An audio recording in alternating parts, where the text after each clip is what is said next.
வணக்கம் அன்பு நேயர்களே. இலங்கையின் மத்திய மலையகம் வனப்பு மிகுந்த இயற்கை காட்சிகள் நிறைந்த ஒரு ரம்யமான பூமி. சில்லென்ற பூங்காற்று எமது உடலை தழுவிச் செல்வதை நாம் இங்கிருந்து உணரக்கூடியதாக இருக்கிறது. இந்த மலையகத்தின் சரித்திரத்தை நாங்கள் எடுத்து பார்க்கும் பொழுது 1815ஆம் வருடம் இலங்கையின் இறுதி அரசனான ஸ்ரீ விக்ரமராஜசிங்கனை பிரித்தானிய காலனித்துவ அரசு வெற்றி கொண்டு அவரை சிறைப்பிடித்து பின்னர் முழு இலங்கையையும் பிரித்தானிய காலனித்துவ அரசு தமது ஆதிபத்தியத்துக்குள் அடக்குகிறது. அந்த வகையில் 1866ஆம் ஆண்டு இலங்கையிலே நீங்கள் காணும் இந்த ரம்யமான பூமியிலே தேயிலை பயிர்ச்செய்கைகள் ஆரம்பிக்கப்படுகின்றது. தேயிலை பயிர்ச்செய்கைகளுக்கு முன்னர் இலங்கையில் கோப்பி பயிர்ச்செய்கை ஆரம்பம் செய்யப்பட்டாலும் பின்னர் அது ஒரு விதமான பங்கசு நோயினால் கோப்பி பயிர்ச்செய்கை அழிந்து போக தேயிலை பயிர்ச்செய்கை பின்னர் ஆரம்பிக்கப்படுகின்றது. இந்த தேயிலை தோட்டங்களில் இலங்கையின் சிங்கள மலையக மக்கள் வேலை செய்ய வரமாட்டோம் என்றும் இந்த பெருந்தோட்ட பயிர்ச்செய்கைக்கு நாங்கள் இணைய மாட்டோம் என்று கூறியதற்கு ஏற்ப அன்றைய பிரித்தானிய அரசுக்கு இந்தியாவில் இருந்து இந்திய வம்சாவளி தோட்ட தொழிலாளர்களை இங்கு வரவழைக்க வேண்டிய ஒரு கட்டாயம் ஏற்பட்டது. இவ்விதமாக தென்னிந்தியாவின் இன்னொரு கிராமங்களில் இருந்து வறிய விவசாயிகளை வாழ்க்கையில் எவ்விதமான ஒரு பொருளாதார ஆதாரமும் அற்ற நிலையில் இருந்த இவர்களை தரகர்கள் மூலமாக இந்த இலங்கை மிகப்பெரிய ஒரு ரம்மியமான நாடு, நீங்கள் இலங்கைக்கு வந்தால் பெரிய அரசர்களைப் போல மன்னர்களைப் போல வாழ்க்கையின் எல்லா வசதிகளுடன் வாழலாம் என்று இவர்களை இங்கு வரவழைத்து வந்தார்கள். இவ்விதமாக வரவழைத்து வந்தவர்கள் தோட்டங்களுக்குள்ளே அடக்கப்பட்டு இவர்கள் கொத்தடிமைகளாக பல ஒரு நூற்றுக்கணக்கான வருடமாக அதற்கும் அதிகமான ஒரு காலப்பகுதியில் கொத்தடிமைகளாக வாழ்ந்து வந்தார்கள். இவ்விதமாக இவர்களின் வாழ்க்கை அமையும் பொழுது 1964ஆம் ஆண்டு இன்னும் ஒரு பேரிடி இந்த இலங்கையின் இந்திய வம்சாவளி தோட்ட தொழிலாளர்களுக்கு வந்து சேர்க்கிறது. அதுதான் 1964ஆம் ஆண்டின் சிரிமா சாஸ்திரி ஒப்பந்தம்.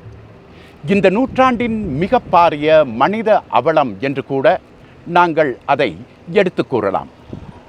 இந்த 1964ஆம் ஆண்டின் சிரிமா சாஸ்திரி ஒப்பந்தத்தின் அடிப்படையில் இலங்கையில் அன்று வாழ்ந்த பல லட்சக்கணக்கான தோட்ட தொழிலாளர்களில் சுமார் 3,50,000 தொழிலாளர்களுக்கு மட்டும் இலங்கை அரசாங்கம் தமது பிரஜா உரிமையை வழங்கும் என்றும் மிகுதியிருக்கும் 5,50,000 இந்திய தோட்ட தொழிலாளர்கள் மீண்டும் இந்தியாவுக்கு அனுப்பப்படல் வேண்டும் என்றும் மேலும் 1,25,000 தோட்ட தொழிலாளர்களுக்கு பின்னர் அவர்களுடைய முடிவுகள் அறிவிக்கப்படும் என்று இவர்களை ஓர் இரவில் நாடற்ற மக்களாக மாற்றியமைத்தார்கள்.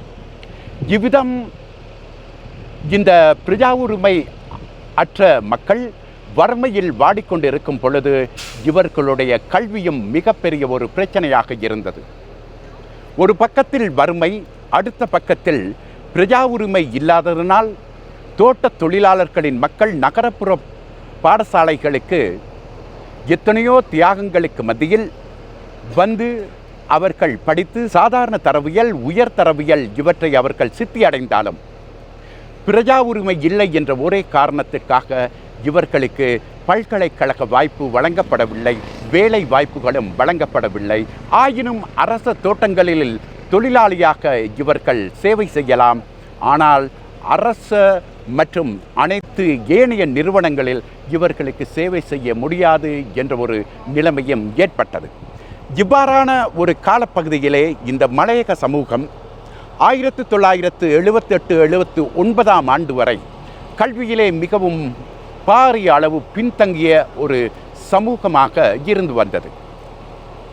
ஆயினும் 1977ஆம் ஆண்டு மறைந்த இலங்கை தொழிலாளர் காங்கிரசின் தலைவர் சௌமியமூர்த்தி தொண்டமான் அவர்களுடைய ஜே.ஆர். ஜெயவர்தன தொண்டமான் ஆகியோர்களுடைய இணைப்பில் மீண்டும் இலங்கையிலே பிரஜா உரிமை இந்திய தோட்ட தொழிலாளர்களுக்கு வழங்கப்பட்டது. இதுவே இலங்கையின் மத்திய மலையகத்தின் கல்வி மறுமலர்ச்சியின் ஆரம்பம் என்று கூட நாங்கள் பேசலாம். இவ்விதமான பாடசாலைகள் அதன் மாணவர்கள் விரக்தி அடைந்த நிலையில் இருக்கும் ஒரு நேரத்தில் 1979ஆம் ஆண்டுக்கு பிறகு மத்திய மலையகத்தில் ஒரு மிகப்பெரிய கல்வி மறுமலர்ச்சி ஏற்படுகின்றது. அதை போன்று இன்று இவ்விதமாக மத்திய மலையகத்தில் உள்ள பாடசாலைகளில் ஒன்று இலங்கையிலே royal college of hill country அல்லது மத்திய மலையகத்தின் ராயல் கல்லூரி என்று மக்களால் கூறும் அளவுக்கு அது மிக பாரிய கல்வி வளர்ச்சியினை அடைந்திருக்கிறது. அது எங்கே அமைந்திருக்கிறது? அது இலங்கையின் மத்திய மலையகத்தின் நடுப்பகுதியில் அமைந்திருக்கும் ஹட்டன் நகரத்தில் அமைந்திருக்கும் ஹைலண்ட்ஸ் கல்லூரியாகும். சரி, இந்த பாடசாலையின் சவால்கள் எவ்விதமாக இருந்தது? அந்த இறந்த கால சவால்களை தாண்டி இந்த பாடசாலை எவ்விதம் தன்னை நிலைநிறுத்தி இன்று மத்திய மலையகத்தில் மட்டுமல்ல இலங்கையிலேயே மிகப்பெரிய ஒரு பாடசாலையாக அது எப்படி ஒரு கோபுரமாக அமைந்திருக்கிறது என்பதனை பார்ப்பதற்காக வாருங்கள் போவோம் ஹட்டன் ஹைலண்ட்ஸ் கல்லூரியை நோக்கி.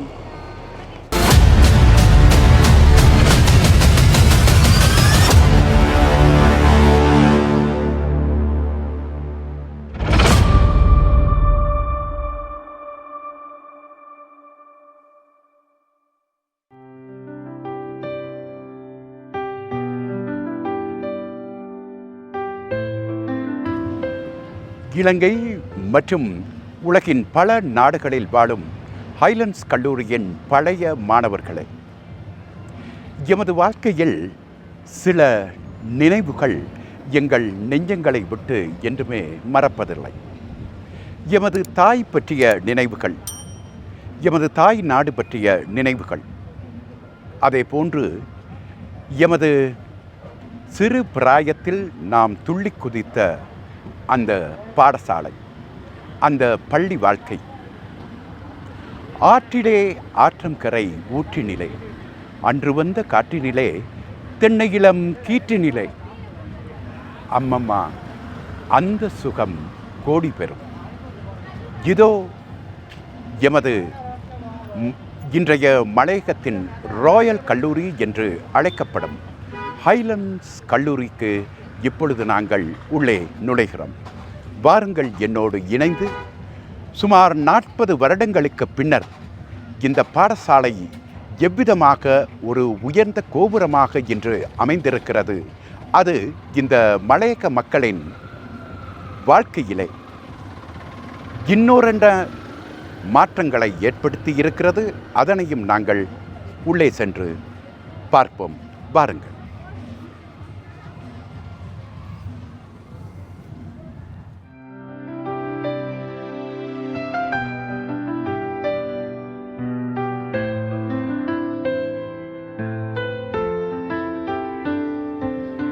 ஆயிரத்து 1967ஆம் வருடம் ஒரு 5 வயது மாணவனாக கழுத்திலே ஒரு பிளாஸ்டிக் போத்தல், முதுகிலே ஒரு புத்தக பையோடு இந்த படிக்கட்டுகளில் ஏறி ஹைலண்ட்ஸ் கல்லூரிக்கு நுழைகிறேன். பின்னர் 12 வருட கால ஹைலண்ட்ஸ் கல்லூரியின் பள்ளி வாழ்க்கைக்கு பின்னர் 1979ஆம் ஆண்டு பேராதனை பல்கலைக்கழகத்தின் விவசாய விஞ்ஞான பீடத்திற்கு இங்கிருந்து எனது அடுத்த பயணத்தை ஆரம்பிக்கிறேன். என்னை போன்று பல்லாயிரக்கணக்கான மாணவர்களை படிக்கட்டுக்கள் ஒரு அளவில் இருந்து அடுத்தவர்களை ஒரு உயர்ந்த ஸ்தானத்துக்கு எடுத்துச் செல்வதை போன்று இந்த ஹைலண்ட்ஸ் கல்லூரியின் படிக்கட்டுகளுக்கு வாயிருந்தால் சொல்லும். சுமார் 12 வருடங்களுக்கு முன்னர் இந்த படிக்கட்டேறி வந்த 5 வயது சிறுவர்களும் சிறுமிகளும் இன்று பல்கலைக்கழகத்திற்கும் ஏனைய உயர்கல்வி பீடங்களுக்கும் இங்கிருந்து சென்று மருத்துவர்களாகவும் பொறியியலாளர்களாகவும் இன்னும் பல கல்விமான்களாகவும் வெளிவந்து இன்று சமூகத்தில் பிரகாசித்த வண்ணம் இருக்கிறார்கள். ஆகவே இந்த படிக்கட்டுக்கள் மிக மிக முக்கியமானது, பல கல்விமான்களை உருவாக்கியது என்று கூட கூறினாலும் அதுவும் பொருந்தும். சரி, இப்பொழுது நாங்கள் எமது ஹைலண்ட்ஸ் கல்லூரியின் முகப்புக்கு போவோம். நாம் அனைவரும் அறிந்ததை போன்று இதுதான் எமது ஹைலண்ட்ஸ் கல்லூரியின் பிரதான நுழைவாயிலும் எமது பாடசாலை அதிபரின் முக்கியமான காரியாலயமும் இங்கே அப்படியே அமைந்திருக்கிறது. இதில் எந்தவிதமான மாற்றமும் இல்லை. சுமார் 40 வருடங்களுக்கு முன்னர் நான் இந்த பாடசாலையில் இருந்து பல்கலைக்கழகம் நோக்கி போகும் பொழுதும் இந்த அதிபரின் காரியாலயம் இப்படியே தான் இருந்தது. ஆயினும் இங்கே ஒரு சிறிய மாற்றம். இங்கே இருக்கும் இந்த சின்ன ஜன்னல், அதற்கு பின்னால் ஒருவர் அமர்ந்திருப்பார். அவர் வேறு யாருமல்ல, அருமை அண்ணன் குமாரவேல் அவர்கள். ஆயினும் இன்று அவர் எங்கள் மத்தியில் இல்லை. அந்த ஜன்னல் இன்னும் இருக்கிறது. அது அவருடைய நினைவுகளை எனக்கு இந்த நேரத்தில் எடுத்து வருகிறது. எமது காலத்தில் அனைத்து உயர்தரவியல் வகுப்புகளும் இங்கே தான் அமைந்திருந்தது. இதற்கு நாங்கள் நியூ பில்டிங் என்று அன்று கூறுவோம். அதை போன்று இந்த விஞ்ஞானம், பொருளியல் மற்றும் கலைப்பீடம் ஆகிய அனைத்து உயர்தரவியல் மாணவர்களும் காலையும் மாலையும் இங்கே தான் இருப்பார்கள். அதைவிட இன்னுமொரு விடயம், 1977, 78 ஆகிய ஆண்டுகளிலே உயிரியல் விஞ்ஞானம் படித்த மாணவர்கள், எனது வகுப்பறை மாணவர்கள், நாங்கள் அனைவரும் ஒவ்வொரு நாளும் காலையில் இந்த வழியாகவே எமது வகுப்புக்கு போவோம். இதுதான் எமது ஹைலண்ட்ஸ் கல்லூரியின் சரித்திரத்திலே மிகவும் முக்கியமான வகுப்பு. ஏனெனில் 1978ஆம் ஆண்டுதான் எமது ஹைலண்ட்ஸ் கல்லூரியிலே உயர்தரவியல் விஞ்ஞான பிரிவு ஆரம்பிக்கப்பட்டது. அதிலே உயிரியல் விஞ்ஞான மாணவர்கள் நாங்கள் அனைவரும் இதில் இருந்து தான் எமது பாடங்களை அன்று படித்தோம். அதற்கு பின்பு இது பௌதீகவியல் ஆய்வு கூடமாக மாறியது. எமது ஹைலண்ட்ஸ் கல்லூரியிலே இன்னொரு மாற்றங்கள் நடைபெற்றிருக்கிறது. எல்லா பக்கங்களிலும் பல மாடி அடுக்கு கட்டிடங்கள். ஆனால் எனக்கு ஒரு மகிழ்ச்சியான விடயம், நான் 3ஆம் 4ஆம் 5ஆம் வகுப்பு படித்த நெல்சன் ஹால், அது அப்படியே இன்னும் எந்தவிதமான மாற்றங்களும் இல்லாமல் காலத்தின் கோலங்களுக்கு அப்பால் நெல்சன் மண்டபம் இன்னும் அப்படியே இருக்கிறது. நீங்களும் பார்க்கலாம் அதை. இது அன்றிருந்த கோனிஸ் மண்டபம். இங்கே சிங்கள மாணவர்கள் 5ஆம் தரம் வரை பயின்றார்கள். ஆயினும் அது பின்னர் ஸ்ரீபாதா கல்லூரியோடு இணைக்கப்பட்டது. இன்று அந்த கோனிஸ் மண்டபம் தகர்க்கப்பட்டு அதற்கு பதிலாக ஒரு பாரிய 3 மாடி கட்டிடமாக இது அமைந்திருக்கிறது.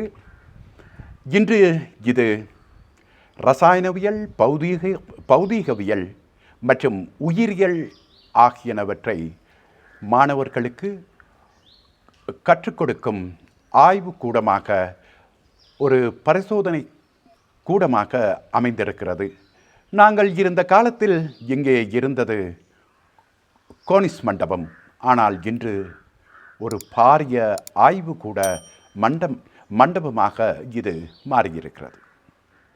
எனது வகுப்பறை மாணவர்களை 78, 79, 80ஆம் ஆண்டளவிலே உயர்தரவியல் பயின்ற மாணவர்கள், இதுதான் அன்று எமக்கிருந்த பழைய ஆய்வுக்கூடம். இன்று அது இங்கே இல்லை. அதுவும் இப்பொழுது மிக பாரிய ஒரு 2 மாடி கட்டிடமாக மாறியிருக்கிறது. இப்பொழுது இந்த கட்டிடத்தில் டான்ஸ் யூனிட் என்ற நடனம் மற்றும் இசை ஆகியனவற்றை மாணவர்களுக்கு கற்பிக்கும் ஒரு பல வகுப்பறைகளும், இதற்கு மேலே உயர்தரவியல் உயிரியல் விஞ்ஞான பிரிவும் அமைந்திருக்கிறது என்று எனது நண்பர் ஹரி எடுத்து கூறுகிறார். நண்பர்களே, ஒரு காலத்தில் எமது நகரத்திலே அதிகமான மண்டபங்கள் இல்லை. இசை நிகழ்ச்சிகள் நடத்துவதற்கும் அரசியல் நிகழ்ச்சிகள் நடத்துவதற்கும் அதிகளவான மக்களை ஒரே நேரத்தில் எடுத்து வருவதற்கு அன்று ஹைலண்ட்ஸ் கல்லூரியின் பெவன் மண்டபம் ஒரு மிகப்பெரிய ஒரு ஈவெண்ட் மண்டபமாக இருந்து வந்தது. ஆகவே இந்த பெவன் மண்டபத்தை நோக்கி நானும் வந்தேன். ஆனால் எனது அன்புக்குரிய பெவன் மண்டபத்தை நான் காணவில்லை. ஆனால் இங்கும் இன்னும் ஒரு மிகப்பெரிய புதிய கட்டிடம் அமைந்து கொண்டிருக்கிறது. அதை போன்று இந்த பெவன் மண்டபத்தை பொறுத்தவரையிலே பல மாணவர்களுக்கு பல அழியாத நினைவுகளை எடுத்து வரும் ஒரு மண்டபம்தான் இந்த ஹைலண்ட்ஸ் கல்லூரியில் அன்று அமைந்திருந்த பெவன் மண்டபம். ஏனெனில் அனைத்து விதமான சான்றிதழ்கள், விளையாட்டுச் சான்றிதழ்கள், கல்வி சான்றிதழ்கள், இன்னொரு சான்றிதழ்களை இந்த மாணவர்களுக்கு வழங்கி அவர்களை கௌரவிக்கும் ஒரு இடமாக இந்த பெவன் மண்டபம் இருந்திருக்கிறது. எனக்கு கூட அன்று பல விளையாட்டுத்துறை சான்றிதழ்களை இந்த பெவன் மண்டபம் வழங்கி இருக்கிறது. என்னை பொறுத்தவரையிலே அந்த நினைவுகள் என் மனதில் என்றும் அழியாத கோலங்களாக இருக்கும். ஆயினும் இன்றைய இந்த பெவன் மண்டபம் இப்படி அமைந்திருக்கிறது. உங்களின் சிலருக்கு அது சிறிது ஏமாற்றமாகவும் இருக்கலாம். என்ன செய்வது? இப்பொழுது ஹைலண்ட்ஸ் கல்லூரி அன்றிருந்த மகா வித்தியாலயம் அல்ல. இது இன்று மிக பாரிய ஒரு வித்தியாலயம், ஒரு பாடசாலை. ஆகவே இவ்விதமான மாற்றங்கள் தவிர்க்க முடியாதது. எம்மை போன்றவர்கள் எமது மனதிலே அந்த கவலைகளையும் அந்த சோகங்களையும் அடக்கிக் கொள்ள வேண்டியதுதான். எமது அன்றைய பெவன் மண்டபத்தில் இருந்து பார்க்கும் பொழுது இயற்கையில் அமைந்துள்ள இந்த சுற்றுச்சூழலில் அமைந்துள்ள அழகான மலை தொடர்களை அன்று நாங்கள் பார்க்கக்கூடியதாக இருக்கிறது. அதே மலைகள் அன்று போல இன்றும் இருந்தாலும் இந்த ஹைலண்ட்ஸ் கல்லூரிக்கு அப்பால் பல இடங்களிலே பல ஏகப்பட்ட கட்டிடங்கள் அமைக்கப்பட்டிருப்பதால் அந்த அருமையான காட்சி இப்பொழுது முன்பு போல எங்களால் பார்க்கக்கூடியதாக காணக்கூடியதாக இல்லை.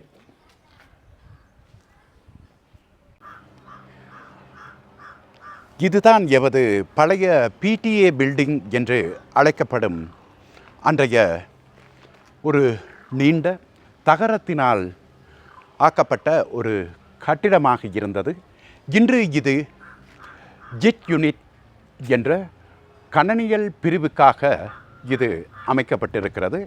இப்பொழுது அந்த பிடிஏ பில்டிங்கும் இந்த இடத்தில் இல்லை. அதற்கு பதிலாக ஒரு நிரந்தரமான கட்டிடம் நிர்மாணிக்கப்பட்டிருக்கிறது. எனது ஹைலண்ட்ஸ் கல்லூரியின் உறவுகளை, இந்த மிகப்பாரிய அழகிய 3 மாடி கட்டிடம் எமது ஹைலண்ட்ஸ் கல்லூரிக்கு இறுதியாக உருவாக்கம் பெற்ற ஒரு புதிய கட்டிடமாகும். இது ஆரம்பத்தில் இந்த இடத்திலே அமைந்திருந்தது டென்னிஸ் கோர்ட். அதாவது 70ஆம் தசாப்தத்தின் ஆரம்ப பகுதியில் மாணவர்களுக்கு ஞாபகம் இருக்கும். இதிலே நாங்கள் பந்து விளையாடினோம், கிரிக்கெட் விளையாடினோம், ஓடிப்பிடித்து விளையாடினோம். ஆயினும் இன்று இது தொழில்நுட்பவியல் கல்விக்காக இந்த பாரிய 3 மாடி கட்டிடம் அமைக்கப்பட்டிருக்கிறது. என்னவெனில், எமது காலத்தில் உயர்தரவியல் என்றால் அது ஆர்ட்ஸ், சயின்ஸ், கமர்ஸ். ஆனால் இன்று உயர்தரவியலில் இன்னொரென்ன மாற்றங்கள் அறிமுகம் செய்யப்பட்டு இன்னொரென்ன கற்கை நெறிகள் இங்கே நடைபெறுகிறது. அதற்காக இப்பொழுது இந்த பாரிய கட்டிடம் ஒரு ஃபேக்கல்ட்டி என்றே அழைக்கப்படுகிறது. இங்கே பயோசிஸ்டம் டெக்னாலஜி மற்றும் இன்ஜினியரிங் டெக்னாலஜி என்ற முக்கியமான 2 கற்கை நெறிகளை மாணவர்களுக்கு வழங்கும் ஒரு முக்கியமான இடமாக இது அமைந்திருக்கிறது. சர்வதேசம் எங்கும் வாழும் எமது ஹைலண்ட்ஸ் கல்லூரி மாணவர்களுக்கு இதனை பார்க்கும் பொழுது நிச்சயமாக மிக பாரிய மகிழ்ச்சியாக இருக்கும். எமது ஹைலண்ட்ஸ் கல்லூரி பல பரிமாணங்களை அடைந்திருப்பதை இந்த 3 மாடி கட்டிடம் உங்களுக்கு எடுத்து கூறும். இதனை பார்க்கும் பொழுது ஒரு தோட்டப்புற பாடசாலை என்று நீங்கள் நினைக்கக்கூடாது. இதுதான் அன்றிருந்த எமது ஹோம் சயின்ஸ் பில்டிங். மேற்தளத்திலே ஹோம் சயின்ஸ் பில்டிங், அதன் கீழ்த்தளத்திலே நூற்றாண்டு வாசிகசாலை. ஆயினும் இன்று இது இந்த நிலைமையில் இருக்கிறது. அநேகமாக ஓரிரு ஆண்டுகளில் இதுவும் இன்னும் ஒரு புதிய மண்டபமாக புது பொலிவு பெறும் என்பதில் எந்தவிதமான சந்தேகமும் இல்லை. எமது ஹைலண்ட்ஸ் கல்லூரி மலையகத்திலே மிகச்சிறந்த ஒரு கல்வி பீடங்களில் ஒன்று என்றால் அது மிகையாகாது. அதே போன்று இயற்கை வனப்பு மிக்க மலையகத்திலே பல இயற்கை காட்சிகளை தன்னோடு இணைத்திருக்கும் ஒரு பாடசாலையே ஹைலண்ட்ஸ் கல்லூரி. இப்பொழுது நாங்கள் எமது ஹைலண்ட்ஸ் கல்லூரியின் ஆரம்ப பிரிவுகளான தரம் 1 முதல் தரம் 5 வரை இந்த பிரதேசத்திலே பல கட்டிடங்களுடன் அமைய பெற்றிருக்கிறது. ஏனெனில் எனது காலத்தில் 1968 முதல் 73, 74 ஏன் 80ஆம் ஆண்டு வரை எமது தரம் 1 முதல் 5 பெவன் மண்டபத்திலும் மற்றும் நெல்சன் மண்டபத்திலும் அமைந்திருந்தது. இப்பொழுது அது அந்த சிறிய சிறுவர்களுக்கு இயற்கை வனப்புகள் மிகுந்த ஒரு அழகிய பிரதேசத்திலே ஒரு ஆரம்ப பாடசாலையாக அமைந்திருப்பது மிகவும் மகிழ்ச்சிக்குரிய விடயமாகும்.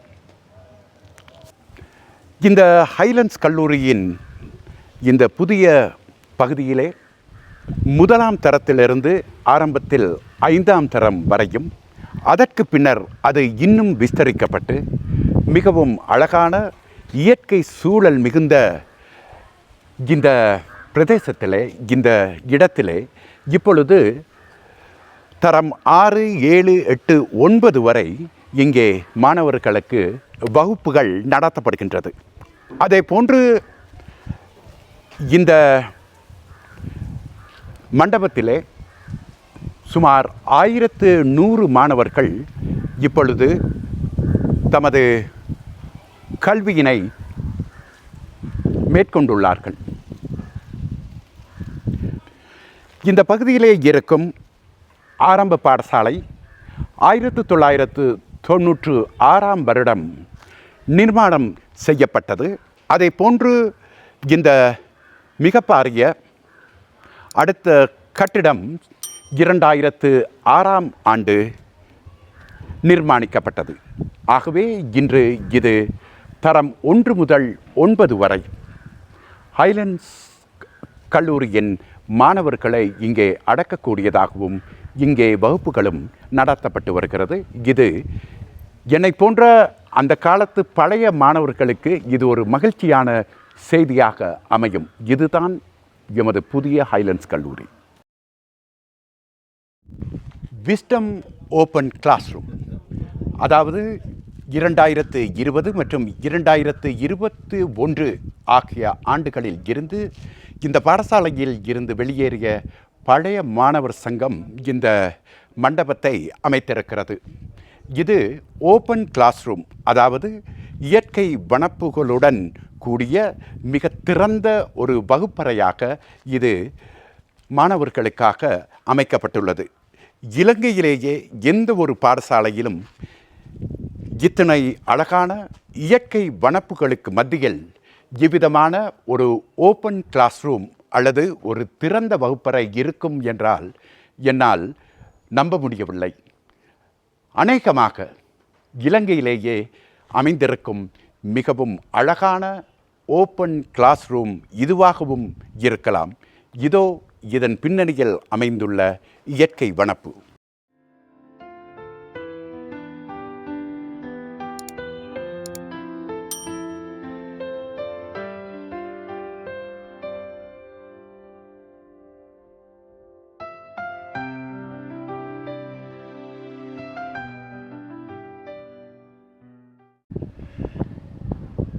இதோ இன்றைய எமது ஹைலண்ட்ஸ் கல்லூரியின் இன்னும் ஒரு இயற்கை வனப்பு மிக்க அழகான அருமையான இடம். அதுதான் ஹைலண்ட்ஸ் கல்லூரிக்கு கிடைக்கப்பெற்றுள்ள இந்த புதிய விளையாட்டு மைதானம். எமது காலத்திலே நாங்கள் 100% எமது அனைத்து விளையாட்டு பயிற்சிகள் மற்றும் அன்றாட செயல்பாடுகளுக்காக நாங்கள் ஹட்டன் நகர சபைக்கு சொந்தமான மாநகர சபைக்கு சொந்தமான ஹட்டன் டன்பார் மைதானத்தையே நம்பியிருந்தோம். ஆனால் இன்று ஹைலண்ட்ஸ் கல்லூரிக்கு அப்படி ஒரு அவசியம் இல்லை. அதிகமான பயிற்சிகள் இந்த பிரம்மாண்டமான மைதானத்தில் நடைபெறுகிறது. அதை போன்று இறுதிப் போட்டிகளும் இறுதியாக எமது இல்ல விளையாட்டு போட்டிகள் மட்டும் ஹட்டன் டன்பார் மைதானத்தில் இப்பொழுது நடைபெறக்கூடியதாக இருக்கிறது. அதனை தவிர்த்த ஏனைய அனைத்து விளையாட்டு நிகழ்வுகளையும் இப்பொழுது ஹைலண்ட்ஸ் பாடசாலைக்கு இந்த மைதானம் மூலம் நிறைவேறக்கூடியதாகவும் இருக்கிறது. எனது ஹைலண்ட்ஸ் கல்லூரியின் பழைய மாணவர்களே, எனது சமகால நண்பர் 1978ஆம் ஆண்டு ஹைலண்ட்ஸ் கல்லூரிக்கு உயர்தரவியலுக்காக வந்து சேர்ந்தார். அதே போன்று இந்த பாடசாலையிலே சந்திரபோஸ் என்றாலே அன்று போல இன்று போல அன்றும் ஒரு பெயர் இருந்தது.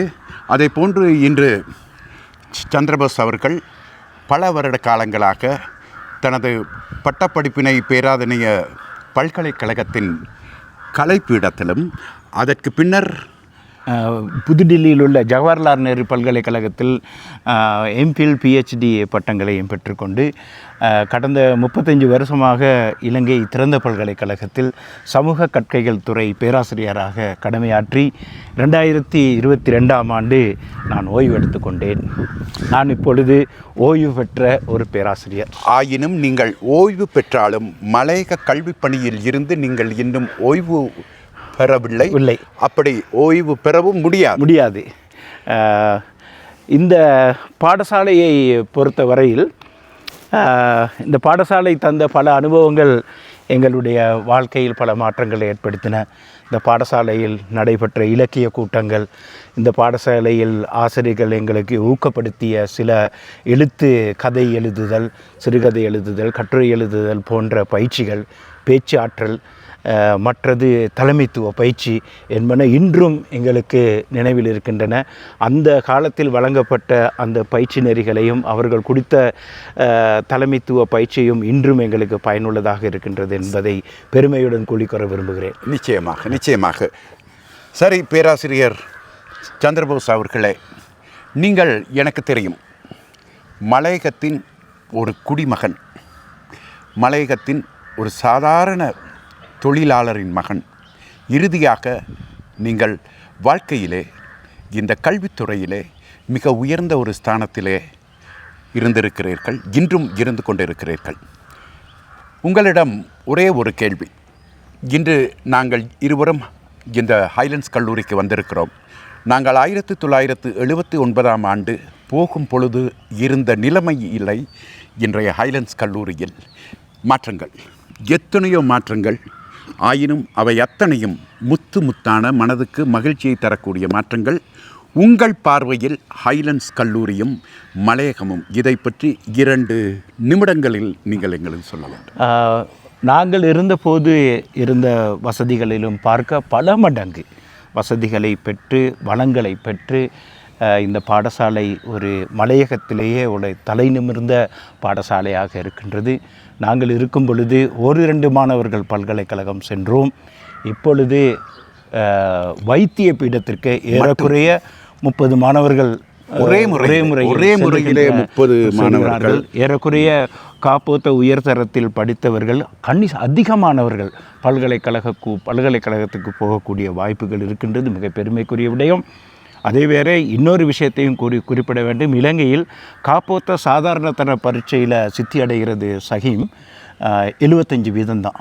ஆனால் ஹைலண்ட்ஸ் கடந்த 10 வருடங்களாக 98%. இலங்கையின் சராசரிக்கு அதிகமான அளவில் காப்போத்த சாதாரண தர பரீட்சையில் சித்தி எழுதுகின்ற மாணவர்களை பார்க்கலாம். மற்றது நாங்கள் படிக்கிற நேரம் சாயும் 2 ஒருத்தர் தான் வகுப்பில் மேத்ஸ் சயின்ஸ் படிக்கலாம். இன்றைக்கு வகுப்பில் அதிகமானவர்கள் மேத்ஸ் சயின்ஸ் படிக்கிறார்கள். அதாவது காப்போத சாதாரண தர பரீட்சையில் சித்தி மட்டுமல்ல, குவாலிட்டி தரமான அது சித்தியாக அமைந்திருக்கிறது.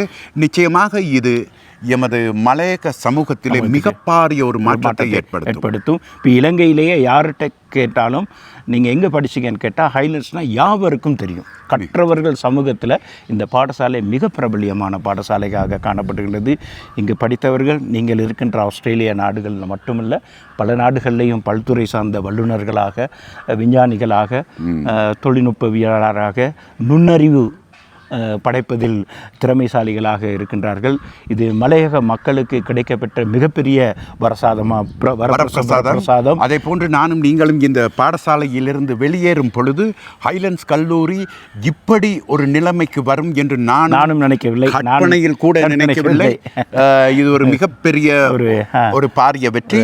இந்த வெற்றிக்கு பின்னால் இருந்த ஆசிரியர்கள், அதிபர்கள், பழைய மாணவர்கள், பெற்றோர்கள், அதே நலன் விரும்பிகள், அரசியல்வாதிகள், நிச்சயமாக பல அரசியல்வாதிகள், அவர்கள் அனைவருக்கும் எனது சமகால அந்த சார்பில் நம்ம நண்பர்கள் சார்பில் நாங்கள் இருவரும் இணைந்து நன்றி அவர்கள் அனைவருக்கும் நன்றி கூற விரும்புகின்றோம். வணக்கம். இந்த காணொளியின் இறுதி பாகமாக எமது அடுத்த காணொளி ஹைலண்ட்ஸ் கல்லூரி சந்தித்த அன்றைய சவால்களும் இன்றைய சவால்களும் எனும் தலைப்பில் மிக விரைவில் இன்னுமோர் காணொளி வெளிவர உள்ளது. இதில் எமது அன்றைய அதிபர்கள் மற்றும் இன்றைய அதிபர் ஆகியோர்களின் ஒரு உரையாடல் நிகழ்ச்சியாக இது அமைய உள்ளது. இந்த காணொளியினை பார்த்த உங்கள் அனைவருக்கும் நன்றி கூறும் அதே வேளை உங்களின் பாடசாலை நினைவுகளையும், மேலும் இதில் அடக்கப்பட வேண்டிய நாம் அறியாத நீங்கள் அறிந்த தகவல்கள் இருப்பின் அதனையும் கமெண்ட்ஸ் பகுதியில் எழுதுங்கள். அத்தோடு இந்த காணொளிக்கு சப்ஸ்கிரைப் செய்வதன் மூலம் இன்னும் இவ்விதமான காணொளிகளை வெளியிட அது எமக்கு ஊக்கம் வழங்கும். ஆகவே இதனை சப்ஸ்கிரைப் செய்து ஏனைய எமது ஹைலண்ட்ஸ் உறவுகளுக்கும் இதனை ஷேர் செய்யுமாறு அன்புடன் கேட்டுக்கொள்கின்றோம். மீண்டும் இன்னுமோர் காணொளி ஒன்றில் உங்கள் அனைவரையும் சந்திக்கும் வரை வணக்கம், வாழ்த்துக்கள் கூறி விடைபெறும் நான் உங்கள் அன்பின் ஷஹீம். வணக்கம் ஹைலண்ட்ஸ் உறவுகளே.